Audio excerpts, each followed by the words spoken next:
Welcome to syGlass. This is the virtual room you will be exploring and analyzing your data in. In the 2D desktop mode, the keyboard and mouse can be used simultaneously to navigate without a VR headset. To move left, forward, right, or backward, use the keys W, A, S, and D, or the arrow keys. To move up or down, use the keys Q and E. Click and drag the mouse to look around the scene. To open and close the menu, use the Control key.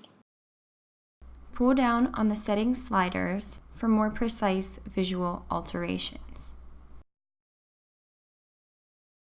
Right-click and drag to rotate a dataset. Hold down Shift and scroll to cut, and hold down Shift, right-click, and drag to use the monitor mode version of the Cutplane tool. For a more immersive and enhanced experience, enter the virtual reality with a VR headset. To do so, click the button that says VR Off. You will be prompted to choose a headset. If you're using Oculus Rift, choose Oculus VR.